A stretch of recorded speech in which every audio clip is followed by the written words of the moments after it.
हाय दोस्तों, आपका स्वागत है हमारा यूट्यूब चैनल पर। आज हम लोग क्लासिकल आईपीसी प्रॉब्लम का सेकंड प्रॉब्लम देखने वाले हैं। ठीक है, जो पहला प्रॉब्लम था वो प्रोड्यूसर कंज्यूमर प्रॉब्लम था। ठीक है, आज हम लोग इसका सेकंड प्रॉब्लम देखने वाले हैं, रीडर राइटर प्रॉब्लम।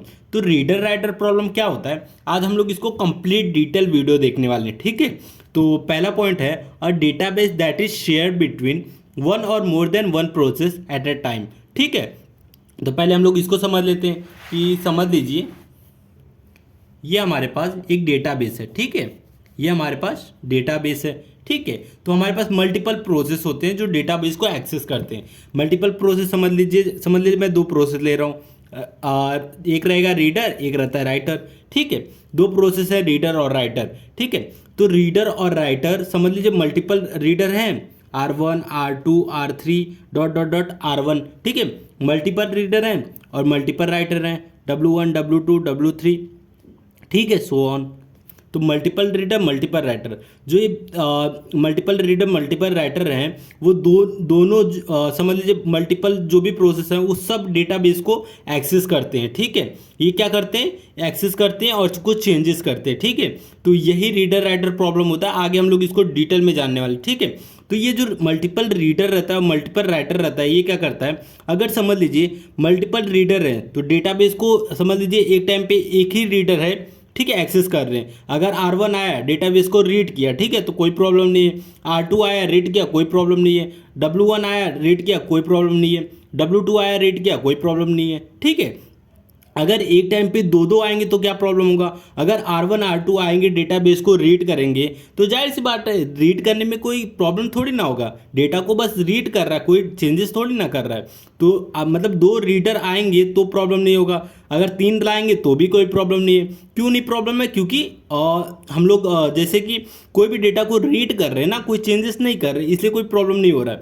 अगर हम लोग दो राइटर को लाए तब क्या होगा, अगर एक राइटर को लाए तो कोई प्रॉब्लम नहीं है, दो को लाए तो क्या होगा, तो डेटा में इनकन्सिस्टेंसी आ सकती है। ठीक है, मान लीजिए एक जो हमारा राइटर है वो क्या कर रहा है, प्लस कर रहा है, और एक राइटर क्या कर रहा है, उसको माइनस कर रहा है दो, तो जाहिर सी बात है वहाँ डेटा लॉस मतलब इनकन्सिस्टेंसी हो रहा है। इनकन्सिस्टेंसी का मतलब डेटा गलत हो रहा है। ठीक है, तो अगर तीन आएंगे तो जाहिर सी बात है और गलत होगा। अगर एक रीडर और एक राइटर एक ही साथ आ जाए, अगर समझ लीजिए रीडर ने पहले रीड किया 3 है, ठीक है, वैल्यू 3 रीड करना था, और राइटर ने उसको आके चेंज कर दिया 4, तो जाहिर सी बात है यहाँ भी इनकन्सिस्टेंसी आएगी। तो रीडर और राइटर भी नहीं आ सकते एक टाइम पे। ठीक है, तो यही रीडर राइटर प्रॉब्लम है, जो ये प्रॉब्लम को हम लोग सॉल्व करेंगे आगे की वीडियो में। ठीक है, तो चलिए अब पहले पॉइंट देख लेते हैं। पहला पॉइंट क्या था हमारा, और database that is shared between one or more than one process at a time. तो मल्टीपल प्रोसेस कौन से हमारे पास, एक रीडर और एक राइटर है जो डेटाबेस को शेयर कर रहे हैं। ठीक है, among this various process some are reader that can read the data from the database. ठीक है, इस सब में जो प्रोसेस है, सारे हमारे जो प्रोसेस है उसमें सब रीडर होते हैं। तो रीडर क्या करते हैं, डेटाबेस को रीड करते हैं। And some are writer that can write the data, that means update the data, some other data create and enter that data into the database.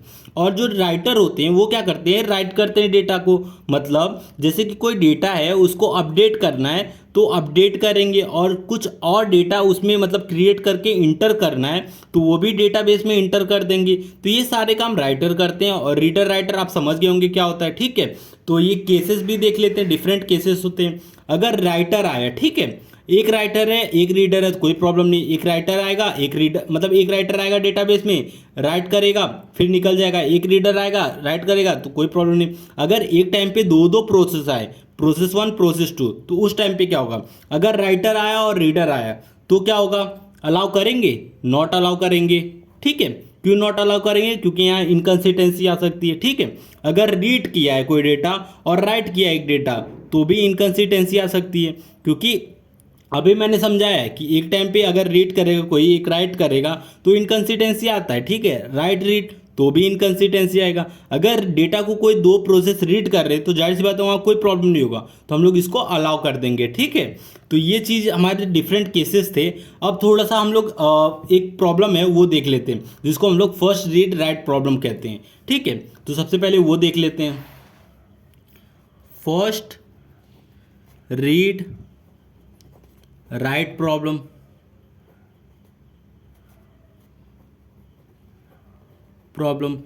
ये क्या होता है वो देख लेते हैं। तो फर्स्ट रीड राइट प्रॉब्लम का मतलब जैसे आप पहले देखते फर्स्ट रीड करेगा फिर राइट करेगा प्रॉब्लम, ठीक है। तो ये कैसे होगा वो देख लेते हैं, ठीक है। समझ लीजिए एट टाइम t1 पे, ठीक है, दो प्रोसेस आया, एक आया r1 एंड एक आया w1, ठीक है, दो प्रोसेस आए।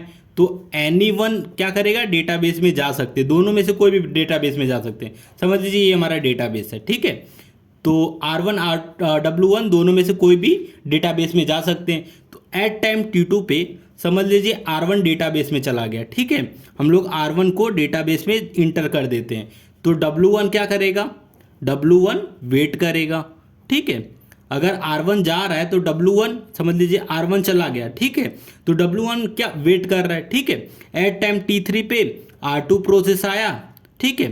अब R2 प्रोसेस आया तो वो भी चला जाएगा डेटाबेस में, क्योंकि कोई प्रॉब्लम होता ही नहीं है, क्योंकि इसमें कोई कॉन्फ्लिक्ट होगा नहीं, ठीक है। अगर एट टाइम T4 पे समझ लीजिए, ठीक है, R3 मतलब रीड करने वाला एक और प्रोसेस है तो वो रीड करेगा, तो कोई भी मतलब कोई प्रॉब्लम नहीं है, ठीक है।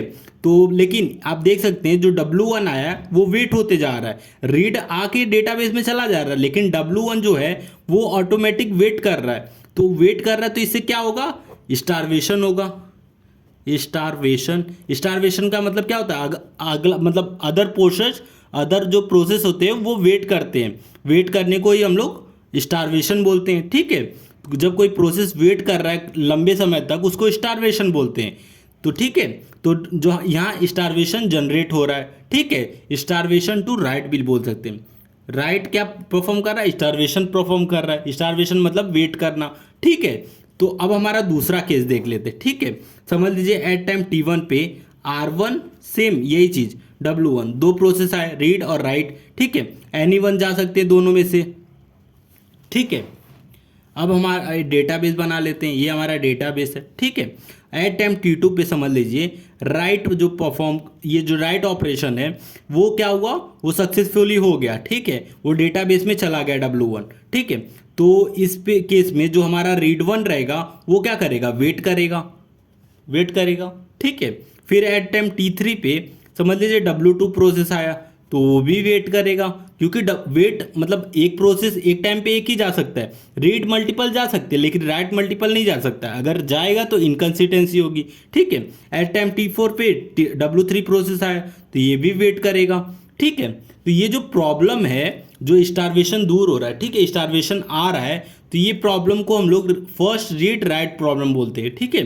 तो ये जो प्रॉब्लम है आप देख सकते हैं इसको फर्स्ट रीड राइट प्रॉब्लम बोलते हैं, और इससे क्या होता है, स्टारवेशन आता है, ठीक है। तो ये प्रॉब्लम से हमें स्टारवेशन फेस करना पड़ता है। तो ये प्रॉब्लम को हम लोग नेक्स्ट वीडियो में सॉल्व करने वाले हैं, ठीक है।